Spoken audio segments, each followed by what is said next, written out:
ذکر حق کے نور سے روشن ہے اس کی صبح و شام، اس کے ہر گوشے میں گونجے حق تعالی کا کلام، یہ ادارہ مجلس تعلیم القرآن جس کا نام۔ اعوذ باللہ من الشیطان الرجیم، بسم اللہ الرحمن الرحیم۔ بدیع السماوات والارض انا یکون له ولد ولم تکن له صاحبہ وخلق كل شیء وهو بكل شیء علیم۔ ذالکم اللہ ربکم لا الہ الا هو خالق كل شيء فاعبدوه وهو على كل شيء وكيل لا تدركه الأبصار وهو يدرك الأبصار وهو اللطيف الخبير۔ قد جاءكم بصائر من ربكم فمن أبصر فلنفسه ومن عمي فعليها وما أنا عليكم بحفيظ وكذلك نصرف الآيات وليقولوا درست ولنبينه لقوم يعلمون۔ اتبع ما أوحي إليك من ربك لا إله إلا هو وأعرض عن المشركين ولو شاء الله ما أشركوا وما جعلناك عليهم حفيظا وما أنت عليهم بوكيل۔ ولا تسبوا الذين يدعون من دون الله فيسبوا الله عدوا بغير علم كذلك زينا لكل أمة عملهم ثم إلى ربهم مرجعهم فينبئهم بما كانوا يعملون۔ وَأَقْسَمُوا بِاللَّهِ جَهْدَ أَيْمَانِهِمْ لَئِنْ جَاءَتْهُمْ آيَةٌ لَيُؤْمِنُنَّ بِهَا قُلْ إِنَّمَا الْآيَاتُ عِندَ اللَّهِ وَمَا يُشْعِرُكُمْ أَنَّهَا إِذَا جَاءَتْ لَا يُؤْمِنُونَ۔ وَنُقَلِّبُ أَفْئِدَتَهُمْ وَأَبْصَارَهُمْ كَمَا لَمْ يُؤْمِنُوا بِهِ أَوَّلَ مَرَّةٍ وَنَذَرُهُمْ فِي طُغْيَانِهِمْ يَعْمَهُونَ۔ صدق اللہ العظیم۔ آمنت بما انزل اللہ من کتاب۔ قرآن پاک کا 7واں پارہ، چھٹی صورت شریفہ سورۃ الانعام کا 13واں رکوع ہے، اور اس 13ویں رکوع کی تلاوت کے ساتھ ہم اس پر اللہ کا جتنا شکر ادا کرے کم ہے کہ قرآن پاک کا 7واں پارہ بھی اللہ نے مکمل کروا دیا۔ دیکھیے، ابھی آپ چشم تصور سے دیکھیے کہ جب ہمارے قرآن شریف کی اللہ پاک نے تکمیل کرائی تھی، اور ملک نہیں بلکہ دنیا کی ایک معروف شخصیت حضرت مولانا سجاد نعمانی مدد اللہ العالی تشریف لائے تھے، اور مسجد امان اللہ سیٹھ میں ایک عظیم الشان اجلاس ہوا تھا۔ ایسا لگتا ہے کہ جیسے کل کی بات ہو، ہم اور آپ اس اجلاس میں شریک ہوں، اور اس کے بعد پھر اس کے اگلے اتوار سے جو درس کا سلسلہ شروع ہوا، اور اللہ نے ایک ایک رکوع کرتے ہوئے ہم سب کے انتہائی گنہگار، انتہائی نافرمانیوں کے بعد بھی اس کی توفیق شامل حال رہی کہ اس نے اپنے فضل و کرم سے 7 پارے ایک ایک رکوع کر کے مکمل کروا دی۔ یہ 13واں رکوع جو ہے، اس میں 10 آیتیں ہیں۔ ان آیات بینات کا ترجمہ کچھ اس طرح ہوتا ہے: یہ نیا ایجاد کرنے والا آسمانوں اور زمین کا، اور اسے بیٹا کیسے ہو سکتا ہے یا اولاد کیسے ہو سکتی ہے جبکہ اس کے لیے کوئی بیوی ہی نہیں ہے۔ اس نے ہر چیز کو پیدا فرمایا ہے اور وہ ہر چیز کا پوری طرح جاننے والا ہے۔ وہ ہے اللہ تمہارا رب، اس کے سوا کوئی عبادت کے لائق نہیں، وہ خالق ہے ہر چیز کا، بس اسی کی عبادت کیے جاؤ، اور وہ ہر چیز کا کارساز ہے۔ نگاہیں اس کو پا نہیں سکتی، نگاہیں اس کا احاطہ نہیں کر سکتی، ہاں وہ نگاہوں کو پا لیتا ہے، وہ نگاہوں کو اپنے احاطے میں رکھتا ہے، اور وہ انتہائی لطیف اور انتہائی خبیر ہے۔ اور تحقیق آگے تمہارے پاس دلائل تمہارے رب کی طرف سے،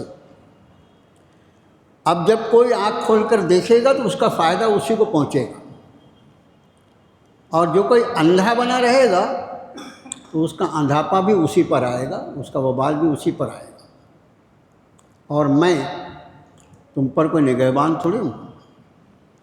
اور اس طرح ہم نے پھیر پھیر کر بیان کیا آیتوں کو، تاکہ وہ یہ کہنے لگے کہ آپ نے تو یہ سب کچھ کہیں سے پڑھ لیا ہے، اور تاکہ ہم وضاحت کے ساتھ بیان فرما دیں اس قوم کے لیے جو علم رکھتی ہے۔ اے نبی صلی اللہ علیہ وسلم، آپ اتباع فرمائیے اس وحی کی جو آپ کے طرف، آپ کے رب کی طرف سے کی جاتی ہے، کہ اس کے سوا کوئی معبود نہیں، اور مشرکوں سے کنارہ کشی کر لیجئے، اور اگر اللہ چاہتا تو وہ شرک نہیں کرتے، اور ہم نے آپ کو ان پر نگہبان نہیں بنایا ہے، اور نہ ہی آپ ان کے وکیل ہیں۔ یہ مشرکین اللہ کو چھوڑ کر جن سے دعائیں کرتے ہیں، جن کی عبادت کرتے ہیں، انہیں برا بھلا نہ کہو، ورنہ یہ لوگ اللہ کو برا بھلا کہیں گے دشمنی میں اور جہالت کی بنیاد پر۔ اور اسی طرح ہم نے مزین کر دیا ہر امت کے لیے ان کے اعمال کو جو وہ کرتے ہیں، اب پھر تم سب کے سب تمہیں لوٹنا ہے اپنے رب کی بارگاہ میں، اور پھر وہ تمہیں جتلائے گا وہ جو کچھ تم کیا کرتے تھے۔ وہ قسمیں کھاتے ہیں اللہ کی، بہت زوردار قسمیں، کہ اگر ہمارے پاس کوئی نشانی آ جائے تو ہم ضرور ایمان لائیں گے اس پر۔ آپ فرمائیے نبی صلی اللہ علیہ وسلم کہ در حقیقت نشانیاں تو سب کے سب اللہ کے قبضۂ قدرت میں ہیں، اور مسلمانوں تمہیں نہیں معلوم کہ اگر آ بھی جائیں وہ نشانیاں تو یہ ایمان نہیں لائیں، اور ہم ان کے دلوں کو اور ان کی نگاہوں کو اسی طرح پھیر دیں گے جیسا انہوں نے نہیں ایمان لایا اس سے پہلے، اور ہم چھوڑ دیں گے انہیں ان کی گمراہی میں وہ بھٹکتے رہیں گے۔ یہ ہے ان 10 آیات کا ترجمہ جو اس وقت الحمدللہ آپ کو پڑھ کر سنائی گئی۔ پچھلے درس میں پچھلا رکوع جو پڑھا گیا تھا اس میں اللہ عز و جل کی مختلف نشانیوں کا تذکرہ تھا۔ قرآن پاک کا کمال یہ ہے کہ وہ ان مضامین کو بیان فرماتا ہے جو عوام الناس، عام آدمی بھی جو کچھ اس کے تجربے میں ہوتا ہے، اس کے مشاہدے میں ہوتا ہے، اور اس کی سمجھ میں آنے والی چیز ہوتی ہے۔ جیسے پچھلے رکوع میں کاشتکار کا، کھیتی کا، دانے اور گٹھلی کا، زمین کی اندھیاریوں میں پھٹنے کا، اس میں سے کوپل نکلنے کا، اس کی آبپاشی کا، پھر اس کے الگ الگ کھجور اور انگور اور زیتون اور انار، ان سب کا تذکرہ فرما کر کہ ایک ہی پانی سے ساری چیزوں کی سیرابی کرنے کے بعد اتنے انواع و اقسام کی قسمیں اور شکلیں اور ذائقے اور اس کی خوشبوئیں، یہ سب کا سب نکالنا اتنی منظم کائنات کو دیکھنے کے بعد، اتنی منظم کائنات کو دیکھنے کے بعد، یہ منظم لفظ جو ہے نا، منظم کہتے ہیں جو کسی خاص قانون کے تحت کوئی چیز چل رہی۔ جیسے مثال کے طور پر آپ کے سامنے کوئی ایک فاؤنٹن پین لائے اور اس فاؤنٹن پین کو دیکھ کر جب آپ کو لگے کتنا خوبصورت پین ہے یہ، آپ پوچھیں کس کمپنی کا بنا ہوا ہے، تو کہیں نہیں کہیں کا بنا ہوا نہیں، اس کا کوئی بنانے والا نہیں ہے. تو آپ یہ کہیں گے کہ یہ عالی جناب سرک گئے ہیں، ان کو پاگل خانہ پہنچا. اتنا خوبصورت پین ہے اور یہ کہتا ہے کہ اس کا کوئی بنانے والا نہیں ہے. ایک پین کو دیکھ کر کوئی سمجھدار صاحب عقل انسان جس کی عقل اس کی جگہ پر ہے اس بات کو ہرگز قبول نہیں کر سکتا کہ یہ پین بغیر کسی بنانے والے کے بنا ہوگا. یہی حق ہے، یہی سچ ہے. تو اتنی بڑی منظم کائنات کو دیکھ کر کوئی کیسے یہ یقین کر سکتا ہے کہ اس کے پیچھے اس کا کوئی خالق اور مالک نہیں، کوئی اس کا بنانے والا نہیں ہو، کوئی اس کا اس نظم کو چلانے والا کوئی ناظم نہیں ہوگا. اور بغیر ناظم کے اگر دنیا میں کوئی چھوٹا موٹا نظام نہیں چل سکتا تو یہ نظام ایک کائنات کیسے چل سکتا ہے؟ میرے بھائیوں، پچھلے رکوع کا یہ میں کہہ سکتا ہوں کہ سمری تھی، اس لیے کہ آج کا جو رکوع پڑھا گیا ہے اس کے مضامین بھی معرفت الہی سے بھرے ہوئے ہیں. اللہ کی ذات کیسی ہے، اور پھر اس کے وہ احکام جو اس نے اپنے نبی محترم صلی اللہ علیہ وآلہ وسلم پر نازل فرمائے، ان احکام کے اندر عوام الناس کے لیے. دیکھو یہ قرآن یہ معلوم نہیں کہاں سے، کیا اس میں کچھ ہم بھی قصوروار ہیں. ہم قصوروار کم نہیں بلکہ زیادہ ہیں. ہم نے لوگوں کی طرف اس بات کو پھیلایا ہے کہ جیسے بائبل جو ہے یا انجیل جو ہے وہ نصرانیوں کی کتاب ہے، اور اسی طرح جو تورات ہے وہ یہودیوں کی کتاب ہے، اسی طرح جو رامائن اور دوسری کتابیں ہیں گیتا اور یہ ہنود کی کتاب ہے، اسی طرح قرآن مسلمان کی کتاب. سچی بات ہے کہ کتنا بڑا جھوٹ ہے، یہ کتنا بڑا جھوٹ ہے. وہ ساری کتابوں کے بارے میں جو بات کہی گئی، لیکن قرآن کے بارے میں یہ کہنا کہ یہ مسلمانوں کی کتاب ہے، یہ کتنی عجیب و غریب بات. میں بات آئی تو آپ سے عرض کروں، نند کمار اوستھی کا نام آپ نے سنا ہوگا. انہوں نے قرآن شریف کا ہندی ترجمہ کیا ہے. نام سے ہی آپ سمجھ سکتے ہیں کیا نام ہے ان کا، نند کمار اوستھی. انہوں نے ہندی ترجمہ کیا. ان کو عربی کتنی اچھی آتی ہوگی آپ اس سے انداز کریں. قرآن کا ترجمہ کون کرے گا؟ جب وہ ایک موقع پر ناگپور تشریف لائے تھے، احمد جھیری میں، اس وقت وہاں پر شہر کے ذمہ داروں کو بلایا گیا کہ اتنی بڑی شخصیت ملک کی آئی ہوئی ہے. اس وقت یہ جو یہاں پر منافرت اور تعصب کی جو فضائیں بنائی گئی ہیں، یہ پچھلے 20-25 سال کے اندر یہ سب کچھ ہوا ہے جب یہ غلیظ ذہنیت کے لوگ آ گئے. ورنہ اس کے پہلے یہاں کی فضا بہت اچھی تھی. اس لیے کہ جنگ آزادی میں اہل ایمان کا جو میجر حصہ، سب سے بڑا حصہ جو ہے جنگ آزادی میں اہل ایمان کا ہے. اور جس نسل نے اس کو اپنی آنکھوں سے دیکھا ہے وہ کیسے انکار کر سکتی تھی؟ بہرحال وہ احمد جھیری میں جو میٹنگ ہوئی تھی ان کی، یہ حضرت نے ارشاد فرمایا تھا، حضرت والا رحمۃ اللہ علیہ نے، استاد محترم مولانا الحاج عبد الکریم پاریکھ رحمۃ اللہ علیہ نے یہ روایت نقل کی تھی، ان کی موجودگی میں واقع ہوا. تو اس میں ایک مسلمان نے کھڑا ہو کے نند کمار جی سے یہ پوچھا، یعنی ہر ایک کی عقل ایک جیسی نہیں، کہاں کیا پوچھنا، اس کا بھی سلیقہ ہونا چاہیے آدمی کو. تو اس نے پوچھا، آپ تو ہندو ہیں، آپ کو کیا ضرورت تھی اس کے ترجمہ کرنے کی قرآن شریف کی؟ یہ کوئی سوال ہے؟ ارے ایک غیر مسلم نے اس کا ترجمہ کیا، تجھ کو شرم آنا چاہیے کہ اس کو اتنی عربی آتی ہے کہ وہ قرآن کا ترجمہ کرے. تو نے آج تک قرآن ترجمے سے نہیں پڑھا، تو تیرے لیے غیرت کی چیز ہے نا. اس نے پوچھ لیا ان سے کہ آپ کو کیا ضرورت تھی اس کا ترجمہ، آپ کو کیا ضرورت تھی اس کا ترجمہ کرنے کی، آپ تو ہندو ہیں. اس شخص نے جو جواب دیا وہ ذرا غور طلب ہے. انہوں نے کہا، حضرت یہ قرآن نازل ہی اس لیے ہوا کہ ہم تھے، ہماری ہدایت کے لیے تو نازل ہوا. اگر ہم نہ ہوتے، خالی تم ہوتے تو قرآن نازل ہی نہیں ہوتا. بھئی نزول قرآن کس کے لیے؟ انسانیت کے لیے نا. تو وہ انسان کو ہدایت کے لیے جب اللہ نے قرآن نازل فرمایا، کس ماحول میں نازل فرمایا؟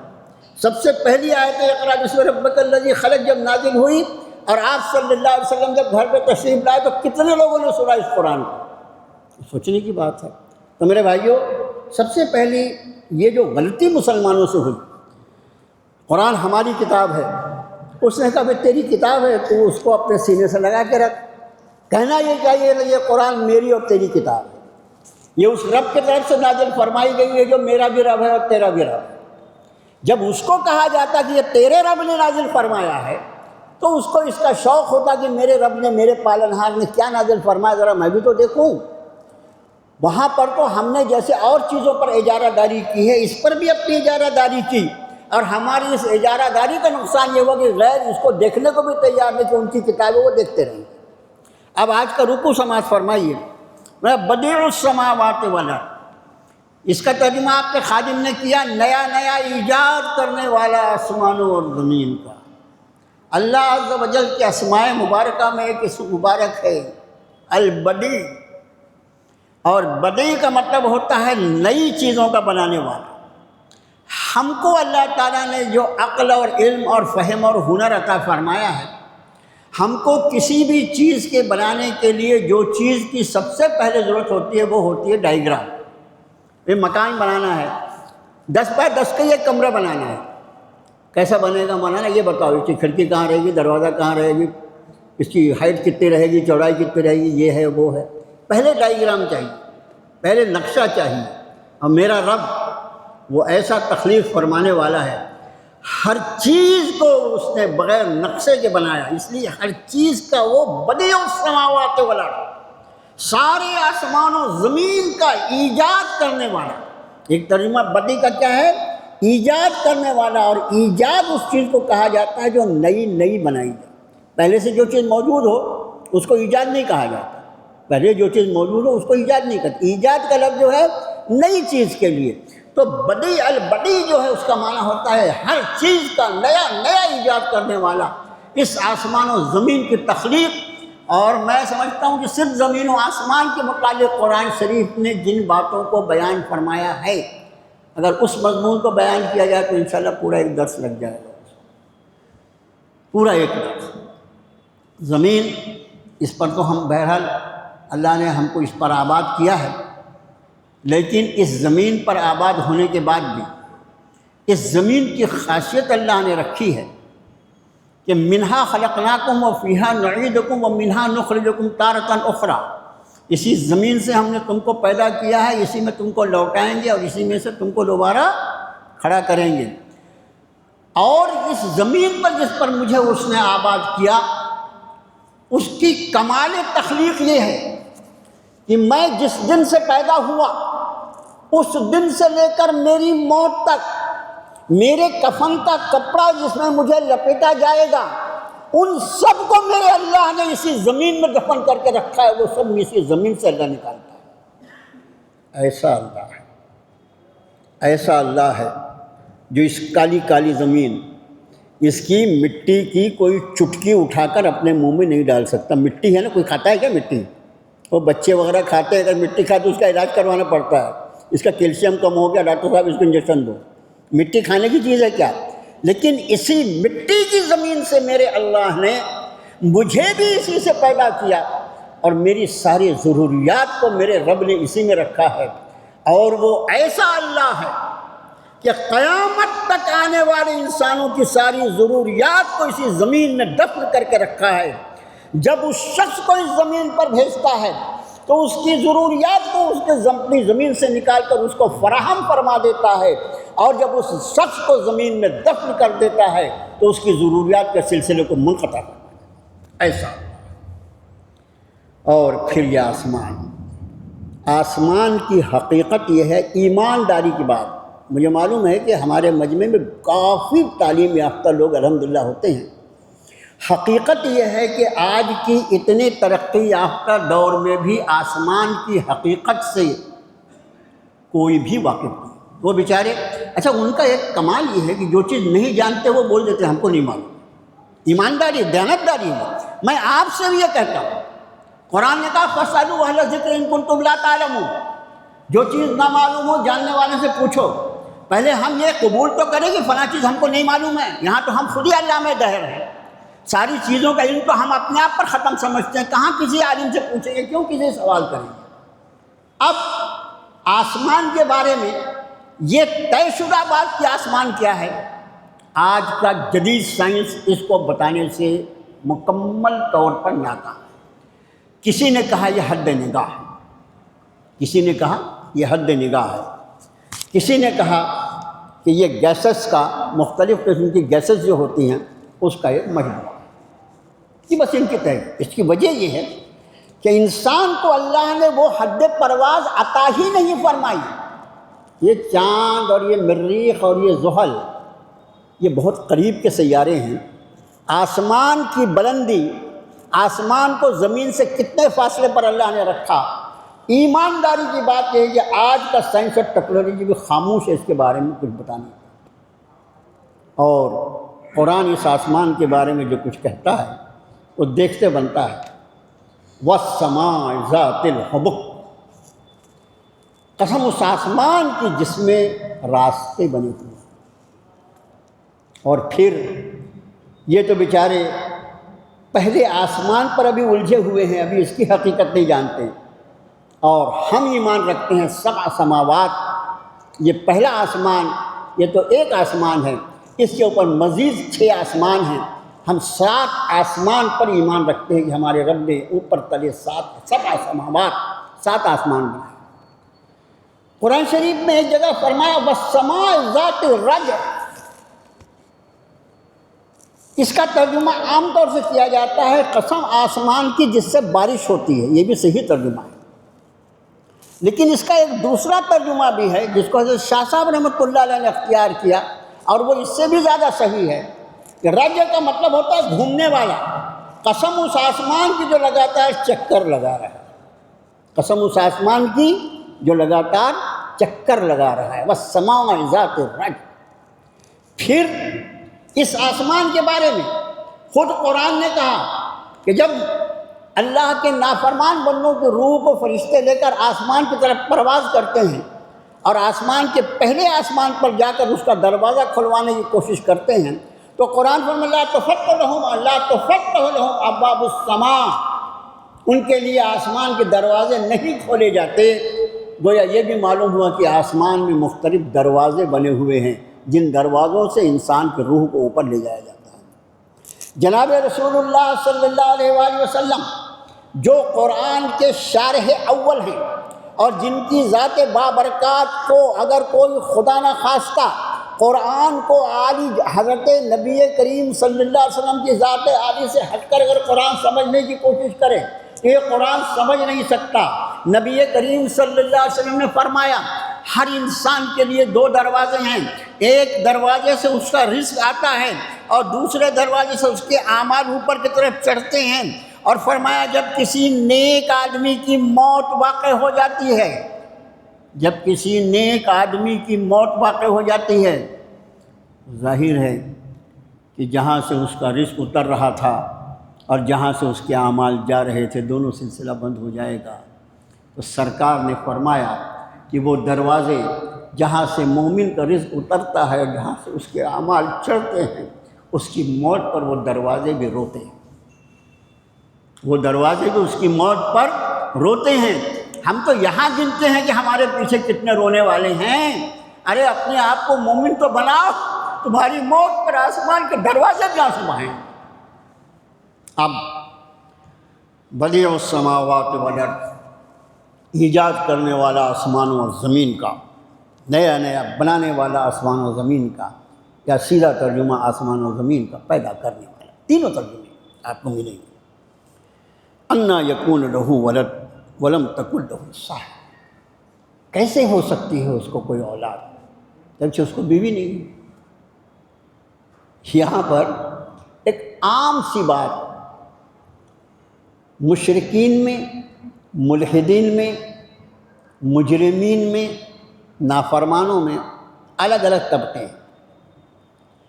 اللہ کی ذات عالی جو اپنے آپ میں سبحان ہے، قدوس ہے، اس کی ایک صفت مختلف صفات میں الصمد ہے جو سورہ اخلاص میں ہے۔ الصمد، یہ صمد لفظ جو ہے اس کے معنی یہ ہوتے ہیں ایسی ذات جس کی ضرورت سب کو ہو اور اس کو کسی کی ضرورت نہیں۔ صمد کی یہ صحیح تعریف ہے، اس کی ضرورت پوری کائنات کو، اس لیے کہ وہی خالق ہے، وہی مالک ہے، وہی رازق ہے، وہی قیم السماوات والارض ہے، وہی محیی و ممیت ہے، سارے اختیارات اس کے قبضہ قدرت میں۔ اگر اس نے پیدا نہ کیا ہوتا تو کوئی پیدا نہ ہوتا، اور پیدا کرنے کے بعد اس کی ساری ضروریات کا پورا کرنا بھی اسی اللہ کے دست قدرت میں۔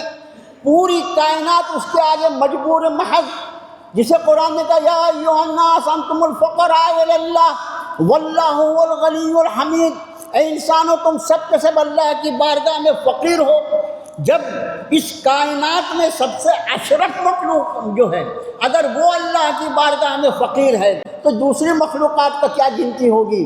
فرمایا تم سب کے سب اللہ کی بارگاہ میں فقیر ہو، اور اللہ وہی غنی ہے، وہی بے نیاز ہے، اور وہی حمید ہے، ساری تعریفوں کو حقدار وہ ہے۔ تو میرے بھائیوں، مختلف جو بہکی ہوئی اقوام، اس میں مشرکین کو لیجئے، اگر اس کے بعد اہل کتاب میں یہود و نصارہ کو لیجئے، اللہ کی پناہ، یہ اہل کتاب ہونے کے بعد جن کے پاس اللہ کا ایک نبی ہو، جس کے پاس اللہ کی ایک کتاب ہو، اور اس کے بعد وہ شرک اور کفر اس کی غلاظتوں اور گندگیوں میں جا کے پھنس جائے، ان سے زیادہ قابل ملامت کون ہو سکتا ہے؟ اور یہی سب کچھ ہم مسلمانوں پر بھی صادق آئے گا کہ ہمارے پاس نبی نہیں بلکہ سردار الانبیاء ہیں، ہمارے پاس امام الانبیاء ہیں، ہمارے پاس خاتم الرسل ہیں، اور اس کے بعد ہمارے پاس وہ اللہ کا کلام موجود ہے جس کی حفاظت کا اللہ نے ذمہ لیا اور اپنی شان کے مطابق اس کی حفاظت کا انتظام فرمایا۔ اس کتاب کے ہوتے ہوئے اور اس نبی برحق کے ہوتے ہوئے اگر ہم نے بھی وہی بدعقیدگی کی تو وہ سارے الفاظ جو ان گمراہ قوموں کے لیے بولے جاتے ہیں اس سب کا اطلاق ہم پر بھی۔ ہم کوئی دودھ کے دھلے ہوئے ہیں کیا؟ میرے بھائیوں، یہود جو تھے انہوں نے حضرت عزیر علیہ السلام کے بارے میں یہودیوں کے ایک طبقے نے معاذ اللہ کہا کہ وہ اللہ کے بیٹے، استغفر اللہ۔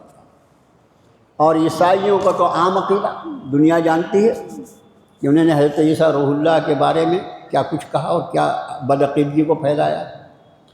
رب تعالیٰ یہاں فرماتے ہیں کہ جو لوگ اس بات کے دعوے دار ہیں کہ اللہ کو اولاد ہے یا بیٹا ہے، وہ یہ تو سوچیں کہ اللہ کی کوئی بیوی نہیں ہے، بیوی نہیں ہے تو بیٹا کہاں سے ہو۔ ایک عام اصول اللہ نے بیان فرمایا، اور یہ خوب سمجھ لو، بیٹا ہونا ہمارے لیے یعنی انسانوں کے لیے، عام مخلوق کی بات جانے دو، انسانوں کے لیے بیٹا ایک ضرورت ہے، بیٹا اور بیٹی اولاد ہونا ہماری ایک ضرورت ہے۔ اور ضرورت جو ہوتی ہے، ذرا اس کو جملے کو ہمیشہ کے لیے محفوظ رکھیے اپنے ذہن میں، ضرورت جو ہوتی ہے وہ آدمی کا عیب ہوتی ہے، ضرورت آدمی کا عیب ہوتی ہے۔ میری ضرورت ہے کہ اللہ مجھے اولاد عطا فرمائے، اگر میں بے اولاد ہوں تو یہ میرے لیے عیب ہوگا، مجھے اگر اللہ صاحب اولاد کرے تو یہ میرے لیے اللہ کا کرم ہوگا، اللہ کا احسان ہوگا۔ اس لیے کہ اگر میری اولاد نہ ہوگی تو میرا سلسلہ نسب ختم ہو جائے، میرا خاندانی سلسلہ ختم ہو جائے، یہ میری ضرورت ہے۔ اور ہر ضرورت جو ہوتی ہے وہ عیب ہوتی ہے، اللہ کی ذات ہر عیب سے پاک ہے، اس لیے کسی بھی طرح کی کسی کائنات کے اندر کسی چیز کی کوئی ضرورت اس کو اللہ میں کبھی تسلیم نہیں کیا جائے گا۔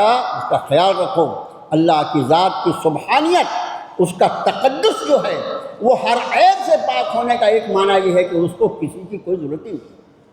اولاد ماں باپ کی ضرورت ہے، میرا اللہ سب کی ضرورتوں کا پورا کرنے والا ہے، اس کی کوئی ضرورت نہیں۔ اس لیے فرمایا اس کو کیسے اولاد ہو سکتی ہے، اس کی تو کوئی بیوی نہیں ہے۔ وَخَلَقَ كُلَّ شَيْءٍ، اس نے ہر چیز کو پیدا کیا، وہو بکل شیء علیم، اور وہ ہر چیز کا جاننے والا ہے۔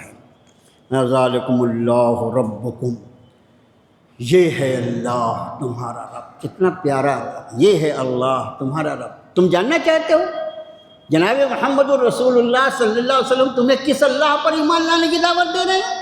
میں یہ ہے اللہ تمہارا رب، لا الہ الا ہو، اس کے سوا کوئی عبادت کے لائق نہیں ہے، کوئی معبود نہیں ہے۔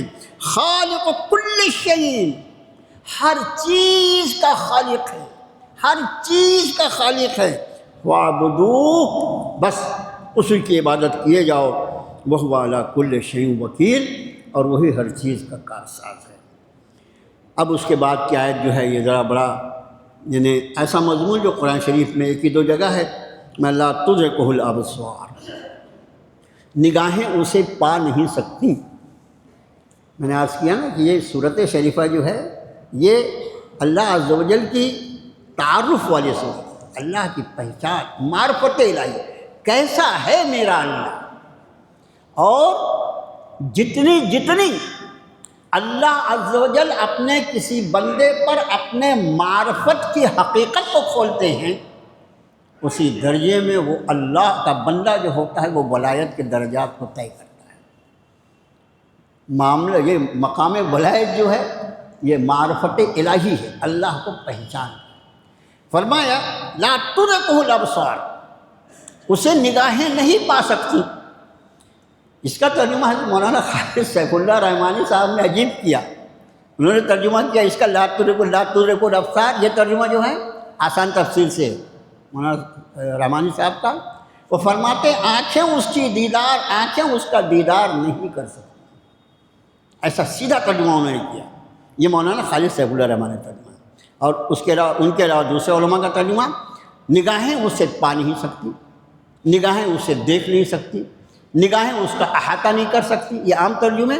اور مولانا خالد سیف اللہ صاحب کا ترجمہ ہے نگاہیں اس کا دیدار نہیں کر سکتی، وَهُوَ يُدْرِكُ الْأَبْصَارَ۔ پھر انہوں نے اس کا ترجمہ کیا وہ نگاہوں کا دیدار کر لیتا ہے، یہ مولانا کا ترجمہ ہے، وہ نگاہوں کا دیدار کر لیتا ہے۔ وَهُوَ اللَّطِيفُ الْخَبِيرُ۔ میں نے لطیف اور خبیر کا ترجمہ نہیں کیا تھا، جب میں نے ترجمہ کیا آپ کو یاد ہے وہ انتہائی لطیف انتہائی خبیر ہے۔ لطیف جو ہے وہ دو معنی میں، عام معنی میں استعمال ہوتا ہے۔ ایک لطیف لطف سے ہے جس کا معنی ہوتا ہے انتہائی کرم کا معاملہ فرمانے کا، ہم لطف و کرم کا لفظ ایک ساتھ استعمال کرتے ہیں نا۔ اور ایک لطیف کا مطلب ہوتا ہے انتہائی باریک بین، یعنی کوئی چھوٹی سے چھوٹی چیز، اتنی چھوٹی چیز جس کا کوئی تصور کر سکتا ہے۔ بہت ساری ایسی چیزیں ہیں، اب الحمدللہ اللہ تعالیٰ نے انسان کو اتنا علم عطا فرما دیا ہے کہ کچھ چیزیں نہیں بلکہ بہت زیادہ چیزیں ایسی ہیں، بہت زیادہ چیزیں ایسی ہیں جن کو برہنہ آنکھوں سے نہیں دیکھا جاتا، بلکہ ان کو دیکھنے کے لیے خورد بین کی ضرورت۔ دور بین جو ہے وہ تو دور کی چیزوں کو دیکھنی، خورد بین وہ جو استعمال ہوتی ہے لیبارٹری میں، ہمارے جو پیتھولوجی لیبارٹری جو ہیں اس میں اس خوردبین کے نیچے رکھ کے کبھی ایک پانی کا ایک قطرہ اس خوردبین کے نیچے رکھ کر دیکھو وہ کیسا ہے، اس میں کیا ہے۔ ایک باریک سی جوں، اس جو کو تم خوردبین کے نیچے رکھ کے دیکھو، کیسی مخلوق اللہ نے بنایا ہے، اس کو دیکھ کر انداز ہو جاتا ہے کہ اس کے اندر یہ باریک سی جو کو اللہ نے ایسا بنایا ہے۔ دیکھ نہیں سکیں گے آپ اس کو خوردبین کے نیچے رکھ کر دیکھ۔ رب تعالیٰ کی ذات عالی، یہاں پر پلس کیا ہے؟ رؤیت الہی۔ اس آیت کا عنوان اگر کوئی بولے کیا ہے؟ رؤیت الہی، اللہ کی ذات کو دیکھنا۔ دیکھیے جس سے جتنی زیادہ محبت ہوتی ہے، ایک تو اس سے بات کرنے کا اتنا شوق ہوتا ہے۔ ہم کو اور لوگوں سے بات کرنے میں بعض لوگ تو ایسے ہوتے ہیں کہ کبھی ان کا فون بھی آ جائے، اللہ معاف فرمائے، سب کے ساتھ ہے، میرا ہی نہیں، کہ وہ اب فون پر نام آنے لگا ہے، نام دیکھ کے لگتا ہے اگر فون نہ کرتے تو کیا کو فون کیے انہوں نے، زبردستی دماغ خراب کریں گے، ایسی الٹی سیدھی اٹھ پٹانگ بات ہے۔ بعض لوگ ایسے ہوتے ہیں ان کا فون دیکھو تو ایسا لگتا ہے کتنی اچھی بات ہے بھائی، میں جلدی سے بات کروں۔ اور بعض لوگ ایسے ہوتے ہیں جن کا انتظار رہتا ہے کاش یہ ہم سے بات کرتے. یہ اصل میں ہمارے دل کی کیفیت ہے.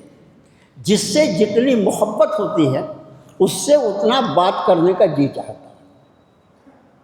اور اللہ سے بات کرنا کیا ہے؟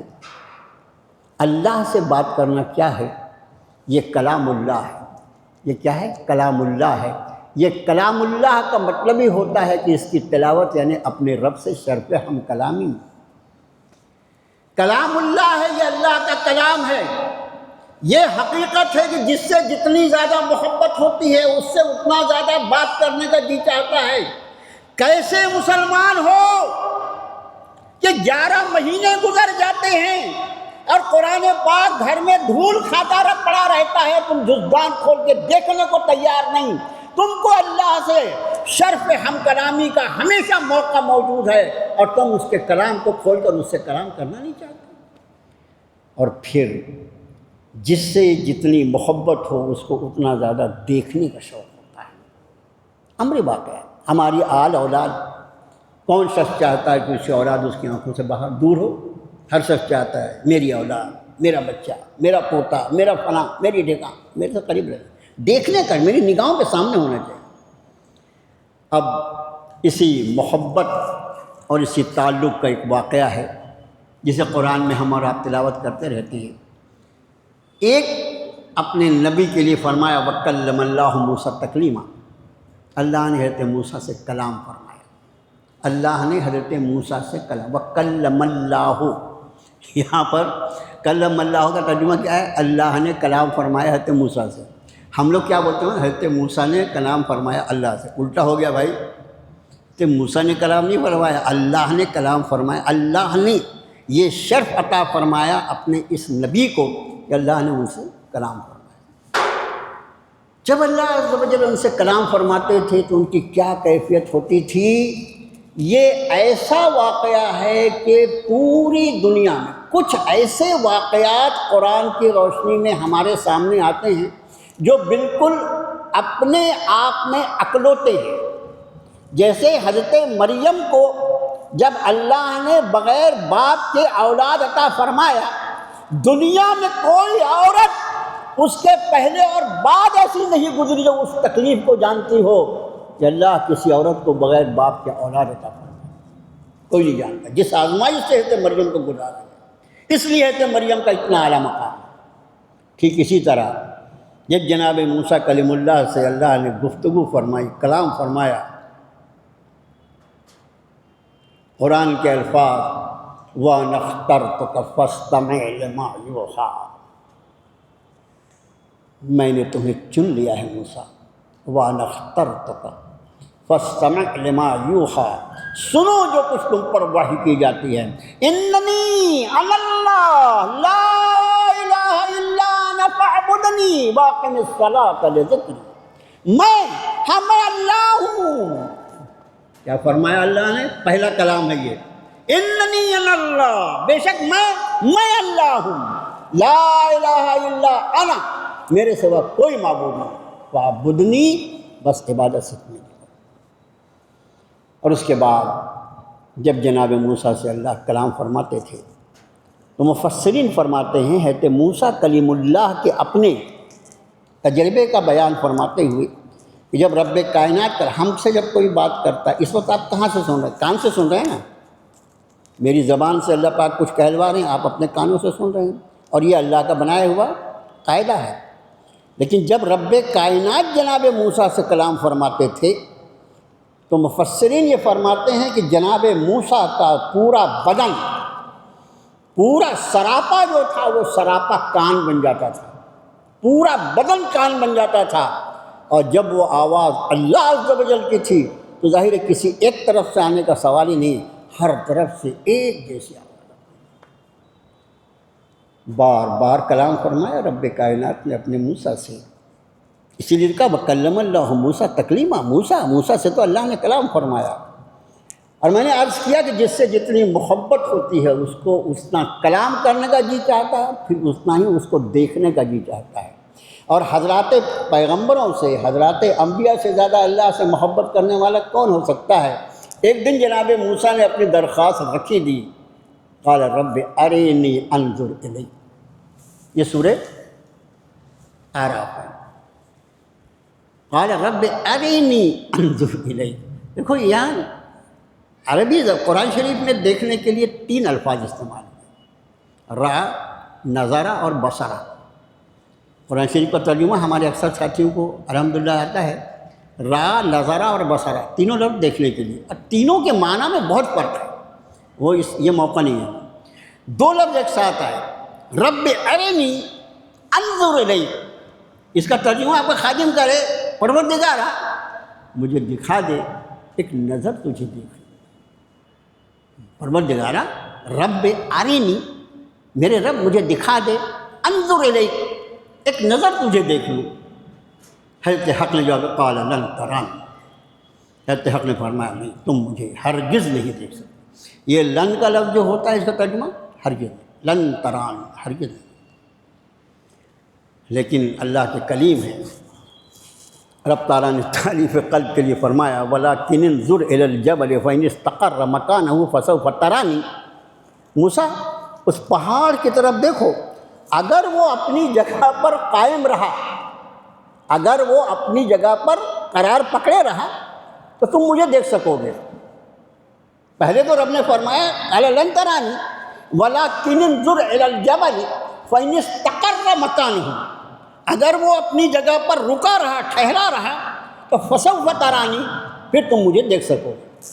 حضرت موسیٰ نے نگاہ کی اس پہاڑ کی طرف، اور پھر رب تعالیٰ فرماتے ہیں فلما تجلی ربہ للجبل، اور پھر جب حضرت حق نے، جب اللہ نے اس پہاڑ پر تجلی فرمائی، فلما تجلی لفظ کیا ہے؟ جب رب نے تجلی فرمائی اس پہاڑ پر، فلما تجلی ربہ للجبل جعلہ دکا وخر موسیٰ صعقا، اس پہاڑ پہ تجلی تھی رب کائنات کی، اس تجلی کی وجہ سے وہ پہاڑ جو تھا وہ بکنی ہو گیا، دکا، وخر موسیٰ صعقا، اور جناب موسیٰ بے ہوش ہو گئے۔ رب تعالیٰ نے فرمایا تھا اگر وہ پہاڑ اپنی جگہ رکا رہا تو تم مجھے دیکھ لو گے، اب پہاڑ تو بکنی ہو گیا، اب دیکھنے کا سوال ہی نہیں پیدا ہوتا، اور حضرت موسیٰ بے ہوش ہو کے گر پڑے۔ اب اس کے بعد ایک اور مضمون ہے، وہ ہے رؤیت الہی کے بارے میں، کیا جناب رسول اللہ صلی اللہ علیہ وسلم نے اللہ کی ذات کو دیکھا ہے؟ ایک یہ بھی سوال ہے، حالانکہ معراج کے مضمون میں یہ آتا ہے، لیکن یہاں ایک بات سمجھ لیجیے کہ یہ مسئلہ جو ہے یہ کوئی ہمارے ایمانیات سے نہیں تعلق رکھتا، اعتقادات سے تعلق نہیں رکھتا، ٹھیک ہے؟ حضرات صحابہ کرام رضوان اللہ تعالیٰ علیہ اجمعین میں خود الگ الگ آراء ہیں۔ حضرت عائشہ رضی اللہ تعالیٰ عنہ، حضرت عبداللہ ابن مسعود رضی اللہ تعالیٰ عنہ جو مفسر قرآن ہیں، حضرت ابو ہریرہ رضی اللہ تعالیٰ عنہ جو احادیث کے نقل کرنے میں سب سے زیادہ احادیث جنہوں نے نقل فرمائی ہے، راویان حدیث میں سب سے زیادہ حدیث حضرت ابو ہریرہ سے ہے، یہ تینوں حضرات کا کہنا ہے کہ نہیں، اللہ کے رسول صلی اللہ علیہ وسلم نے معراج کی شب میں بھی اللہ کی زیارت نہیں فرمائی، جبکہ کچھ دوسرے صحابہ جو ہیں ان کا یہ قول ہے۔ حضرت عائشہ فرماتی ہیں کہ قرآن شریف کی جن آیتوں سے لوگ یہ سمجھتے ہیں کہ اس سے مراد یہ ہے کہ اللہ نے وَلَقَدْ رَآهُ بِالْأُفُقِ الْمُبِينِ، یا اور جو اپنے سورہ نجم کی آیتیں ہیں، حضرت عائشہ فرماتی ہیں کہ ان آیتوں کی میں نے خود تفسیر نبی کریم صلی اللہ علیہ وسلم نے پوچھی کہ اللہ کے رسول صلی اللہ علیہ وسلم کیا ان آیتوں میں آپ کے اللہ کو دیکھنے کا تذکرہ ہے؟ تو سرکار نے فرمایا نہیں عائشہ، اس میں تو ہم نے جبریل کو ان کی اصلی شکل میں دیکھا، یہ ہے، اس لیے محتاط علماء اس طرف جاتے ہیں۔ لیکن اب دوسری بات یہ ہے کہ ایک طرف تو رب تعالیٰ نے حضرت موسیٰ سے فرمایا لن ترانی، تم ہرگز نہیں دیکھ سکتے، اور اس کے بعد مسلم شریف کی ایک حدیث ہے، راوی ہیں حضرت صہیب رضی اللہ تعالیٰ عنہ، حضرت صہیب رضی اللہ تعالیٰ عنہ فرماتے ہیں کہ اللہ کے رسول صلی اللہ علیہ وسلم نے فرمایا کہ جب سارے اہل جنت جنت میں داخل کر دیے جا چکے ہوں گے، اللہ تعالیٰ میرا آپ کا بھی شمار انہیں لوگوں میں فرما لے، اللہ تعالیٰ فرمائیں گے اے اہل جنت میں نے تم کو جو کچھ دیا ہے کیا اس کے سوا کچھ اور چاہیے؟ اہل جنت عرض کریں گے اے ہمارے رب، آپ نے ہمیں جہنم سے بچا لیا۔ جواب دیکھیے، یہ بڑا سوچنے کے جیسا ہے۔ آپ نے ہمیں جہنم سے بچا لیا۔ جنت میں داخلہ جو ہے وہ تو خود اللہ کی بڑی نعمت ہے، لیکن جنت میں داخلہ اسی وقت نہ جب آدمی جہنم سے بچ جائے۔ اسی لیے قرآن نے کہا فَمَنْ زُحْزِحَ عَنِ النَّارِ وَأُدْخِلَ الْجَنَّةَ فَقَدْ فَازَ، جو آگ سے بچا لیا گیا اور جنت میں داخل کر دیا گیا وہ کامیاب ہو گیا۔ تو اہل جنت کہیں گے، یہ مسلم شریف کی روایت ہے کہ پروردگارا، آپ نے ہمیں جہنم سے بچا لیا اور جنت کی یہ نعمتیں عطا فرما دی، اتنی نعمتیں، اب ہمیں مزید اور کیا چاہیے؟ مزید اور کیا چاہیے؟ سرکار فرماتے ہیں یہ ہو رہی ہوگی گفتگو، رب کائنات پوچھ رہے ہیں کچھ اور چاہیے، بندے عرض کر رہے ہیں کہ پروردگارا آپ نے ہمیں جہنم سے بچا لیا، جنت عطا فرما دی، اب ہمیں اور کیا چاہیے؟ یہ کہے گا بندہ اور اتنے میں حجاب ہٹ جائے گا اور رب کائنات کی ذات عالی جو ہوگی سارے اہل جنت کے سامنے، اور جب تک رب کائنات کی ذات سامنے ہوگی بندہ جنت میں ہے، بندہ جنت میں ہے، اور اب جو سامنے ہے وہ مالک جنت ہے، وہ رب جنت ہے، اس کی زیارت سے بڑھ کر کوئی نعمت ہو ہی نہیں سکتی۔ اس لیے اللہ کے رسول صلی اللہ علیہ وسلم نے فرمایا کہ یہ جو زیارت الہی ہوگی یہ بندوں کے لیے سب سے بڑی نعمت ہوگی۔ مسلم شریف کی روایت میں آپ نے کیا فرمایا؟ یہ جو زیارت الہی ہوگی یہ بندوں کے لیے اللہ کی سب سے بڑی نعمت ہوگی۔ بخاری شریف میں ایک روایت جس کے راوی ہے ابو ہریرہ رضی اللہ عنہ، فرماتے ہیں کہ اللہ کے رسول صلی اللہ علیہ وآلہ وسلم ایک دن ہم آپ کی خدمت میں بیٹھے ہوئے تھے، وہ رات کا وقت تھا اور چاندنی رات تھی، چاندنی رات تھی، چاند پورا آب و تاب سے چمک رہا تھا، اور صحابہ کا ایک اچھا خاصا مجمع جو تھا آپ صلی اللہ علیہ وسلم کے اطراف بیٹھا ہوا تھا۔ آپ صلی اللہ علیہ وسلم نے اپنی نگاہیں چاند کی طرف اٹھائیں، اپنی نگاہیں چاند کی طرف اٹھائیں اور صحابہ سے فرمایا جس طرح تم اس چاند کو دیکھ رہے ہو اسی طرح تم اپنے رب کی زیارت کرو گے۔ یہ بخاری کی حدیث ہے۔ اس کا معنی یہ کہ ایک ایک ایمان والا جو ہوگا اس کو اس دنیا میں اللہ کی زیارت نصیب ہوگی۔ ایک تیسری روایت جس کو ترمذی نے نقل کیا اس میں انہوں نے فرمایا، وہ راوی کا نام اس وقت میرے ذہن میں نہیں، کہ اللہ کے رسول صلی اللہ علیہ وسلم فرماتے ہیں کہ بعض جنتی اتنے اللہ کے محبوب، یعنی جنت کے بھی درجات ہیں نا الگ الگ، فرمایا بعض جنتی ایسے ہوں گے جن کو صبح و شام اللہ کی زیارت نصیب ہوا کرے گی۔ اللہ ہمارا آپ کا شمار بھی ان لوگوں میں کر دے۔ بھائیو، ہمارے اعمال اپنی جگہ، ہمارے اعمال قابل شمار ہیں، ہمارے گناہ قابل شمار ہیں، اور اس رحیم آقا کی رحمتیں جو ہیں وہ ناقابل شمار ہیں۔ اگر وہ ہمارے ساتھ اپنی رحمتوں کا معاملہ فرما دے تو کوئی اس سے سوال کرنے والا نہیں کہ ان گناہ گاروں کو آپ نے اس مقام پر کیوں فائز فرما دیا۔ تو یہ بات یہ کہ یہ جو لن ترانی کا لفظ ہے قرآن شریف میں کہ تم ہرگز نہیں دے سکتے، یہ اس دنیا کے لیے ہے کہ اس دنیا میں کوئی شخص اللہ کی زیارت نہیں کر سکتا، اللہ کا دیدار نہیں کر سکتا۔ اور اس مضمون کو ہم لا کے سمیٹ لیں اس ایک قول پر جو ہے امام مالک رحمۃ اللہ علیہ کا بالکل دل کو لگتا ہوا۔ امام مالک رحمۃ اللہ علیہ فرماتے ہیں کہ آدمی اس دنیا میں، اچھا اگر اللہ کے رسول صلی اللہ علیہ وسلم نے شب معراج میں اللہ کی زیارت فرمائی بھی ہے تو وہ اس دنیا کی بات ہے، اس دنیا کی تو بات ہی نہیں ہے، اس میں کیا کوئی شک اور شبہ ہی نہیں ہے، دونوں روایتوں کو لے کے چل سکتے ہیں۔ تو امام مالک رحمۃ اللہ علیہ فرماتے ہیں کہ انسان جو ہے یہ دنیا خود فانی ہے، یہ دنیا فانی ہے، جب دنیا فانی ہے تو دنیا کی ہر چیز فانی ہے، ہم بھی فانی ہیں اور ہماری آنکھیں بھی فانی ہیں، موت کے ساتھ ہی آنکھوں کی روشنی انا للہ ہو جاتی ہے، ختم ہو جاتی ہے۔ امام مالک رحمۃ اللہ علیہ فرماتے ہیں چونکہ یہ دنیا فانی، اس لیے یہاں جو ہمیں نگاہیں دی گئی ہیں وہ فانی ہیں، اور اللہ کی ذات باقی ہے۔ کسی فانی نگاہ سے باقی ذات کی زیارت ممکن نہیں، لیکن آخرت میں جو انسان کو زندگی عطا فرمائی جائے گی وہ زندگی باقی زندگی رہے گی، ہمیشہ ہمیشہ کے لیے، خالدین فیہا ابدا ہے نا، بار بار ہے قرآن شریف میں، اس زندگی کو خلود ہے۔ تو چونکہ وہاں جو نگاہیں اللہ تعالیٰ عطا فرمائیں گے اہل جنت کو اور اہل ایمان کو، وہ نگاہیں ہوں گی جو باقی رہنے والی ہوں گی، اس لیے ان باقی رہنے والی نگاہوں میں اللہ نے یہ قوت عطا فرمائی ہوگی کہ وہ اپنے باقی رہنے والے رب کی زیارت کر سکیں۔ مگر یہ صرف زیارت الہی ہوگی، یہ صرف زیارت الہی ہوگی، اللہ کی ذات لا محدود ہے، اس کی ذات کا احاطہ نہیں کیا جا سکے گا، صرف اس کی زیارت نصیب ہوگی اہل ایمان کو جنت میں۔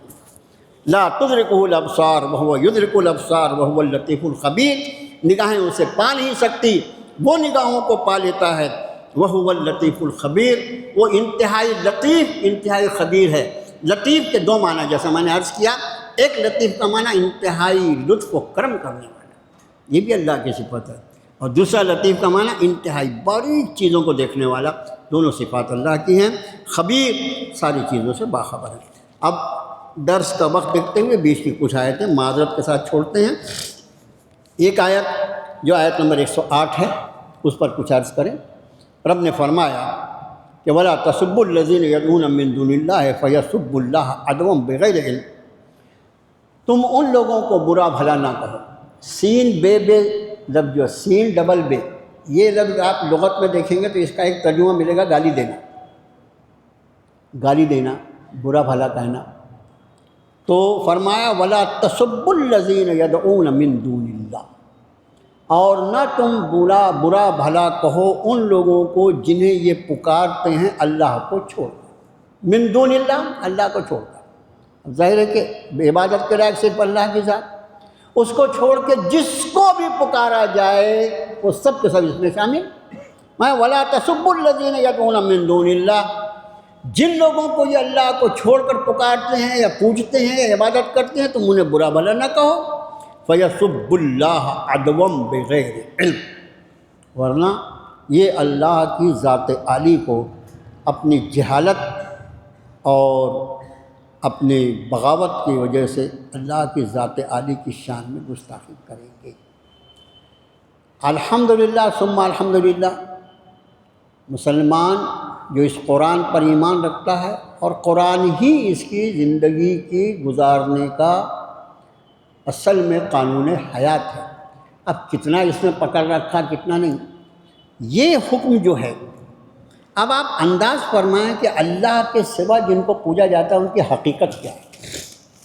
ان کی حقیقت تو قرآن نے بیان فرمائی نا، ضعف الطالب والمطلوب، قرآن نے کہا کمزور ہیں پکارنے والے بھی اور جن کو پکارا جا رہا ہے، دونوں بودے ہیں، اور بھی جتنی آیتیں ہیں۔ لیکن اس کے بعد بھی رب کائنات فرما رہے ہیں تو اللہ کا حکم ہے کہ جن کو اللہ کے سوا یہ پکارتے تم ان کو برا بھلا نہ کرو۔ اللہ کا شکر ہے یہ امت مسلمہ اس پر عمل پیرا ہے، یہ خود قرآن و حدیث پہ کتنی عمل کرتی ہے اس سے قطع نظر۔ جتنے معبودان باطل دنیا میں پوجے جاتے ہیں اور جن کے ساتھ مشرکین کے جو معاملات ہیں، مسلمان عمومی طور دیکھو شاذ معاملہ جو ہوتا ہے نا، شاذ، لاکھ 2 لاکھ کروڑ 2 کروڑ میں کسی ایک نے کیا تو اس کی کوئی گنتی نہیں ہوتی۔ عمومی طور سے مسلمانوں کا مزاج الحمدللہ اس قرآن و سنت کی روشنی میں یہ بنا ہوا ہے کہ جتنے معبودان باطل ہیں ان کے بارے میں یا ان کے مذاہب کے بارے میں، ان کے دین دھرم کے بارے میں مسلمان کبھی کچھ نہیں کرتے۔ اور اس کے مد مقابل روزانہ جو فتنے اٹھتے رہتے ہیں، وہ چاہے یہ ملک ہو یا مغربی ممالک ہوں، آپ دیکھیں مغربی ممالک بھی کہاں پیچھے ہیں، نئے نئے فتنے اٹھتے رہتے ہیں۔ اب اس آیت شریفہ کی روشنی میں یہ بات خیال رہے میرے بھائیوں، قرآن شریف کا جو انداز ہے وہ یہ ہے کہ ولا تستوی الحسنۃ ولا السیئۃ ادفع باللتی ہی احسن، نیکی اور بدی، برائی اور بھلائی یہ دونوں ایک جیسے نہیں ہو سکتے۔ ادفع باللتی ہی احسن، برائی کو ہمیشہ بھلائی سے ہی ٹالنا پڑے گا۔ ناپاکی کو دور کرنے کے لیے اگر مزید ناپاکی استعمال کی جائے گی تو ناپاکی کا ڈھیر لگ جائے گا۔ ناپاکی کو دور کرنے کے لیے پاک پانی ہی استعمال کرنا پڑے گا، وہی پانی جس کو تم پیتے ہو، جسے تم وضو کرتے ہو، جسے تم طہارت کرتے ہو، اسی کو استعمال کرو۔ مسلمانوں نے اس پر ہی ہمیشہ۔ اب اس کی روشنی میں ایک مسئلے کی ایک بات سمجھ لیں۔ ایک حدیث شریف میں اللہ کے رسول صلی اللہ علیہ وسلم کا ایک فرمان ہے، آپ نے فرمایا کیا خیال ہے تمہارا اس شخص کے بارے میں جو اپنے ماں باپ کو گالیاں دیتا ہے، جو اپنے ماں باپ کو گالیاں دیتا ہے؟ صحابہ نے عرض کیا کہ اللہ کے رسول صلی اللہ علیہ وسلم کوئی ایسا شخص بھی ہو سکتا ہے جو اپنے ماں باپ کو گالی دے؟ یعنی آپ انداز فرمائیں کہ وہ دور کیسا تھا، اور آج ماں باپ کو گالی دینے والے ہم کو اور آپ کو سماج میں چلتے پھرتے دکھائی دیں گے۔ اللہ معاف فرمائے، کیا دور آیا ہے۔ صحابہ نے کہا کہ اللہ کے رسول صلی اللہ علیہ وسلم یہ ممکن ہے کوئی شخص اپنے ماں باپ کو گالی دے؟ سرکار نے فرمایا وہ براہ راست گالی نہیں دیتا، وہ کسی کو ماں باپ کی گالی دیتا ہے اور اس کے جواب میں وہ شخص اس کے ماں باپ کو گالی دیتا ہے، یہ ایسا ہی ہوا جیسے اس شخص نے خود اپنے ماں باپ کو گالی دیا۔ اس کا معنی کیا ہے؟